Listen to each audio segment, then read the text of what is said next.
Percy's Dream. Thomas loves working on his branch line, and he's never lonely there.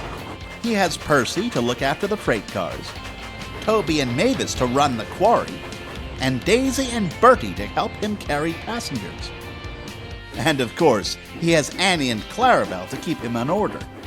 But it was not always like that. A long time ago, Thomas used to run this line on his own. The only company he had were the other engines who he would meet at the junction. This story takes place not long after Percy had arrived on Sodor. On that day, Thomas was waiting to collect passengers from Bertie. While he was waiting, Percy arrived with some empty cars. He had been working very hard in the yard and was looking forward to a rest. "It's lovely out here in the country, Thomas," he yawned. "It's so quiet and pretty. You're very lucky to work out here." "I know I am," said Thomas. "I wish I had my own branch line," said Percy, and he yawned again. "It would be a dream come true for me. How did you get your line?" "Well," said Thomas, "it wasn't easy. When I first arrived, I started out shunting in the yard like you, pulling and pushing coaches and cars all day long. It was fun at first, but after a while I wasn't happy doing the same jobs all the time. I wanted to see a bit of the world.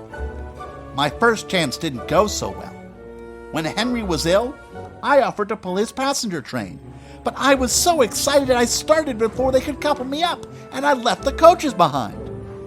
Another time, I offered to take Edward's goods train, but the silly cars pushed me down the hill, and I nearly crashed through the buffers." Percy gave a huge yawn. "Anyway," went on Thomas, "one day those cars caused trouble for poor James. They pushed him so hard he went right off the line. Luckily, I was nearby because I had the important job of taking the breakdown train to help him. Oh, I made myself very useful that day. I worked really hard, pushing the unhurt cars out of the way and cleaning away the broken ones. Then, when the men repaired the line and the cranes had lifted James back on the rails, my next job was to help James back to the yard. He was in a bad way, and pulling a big engine like him really tired me out. But I never complained once. I was only happy to help.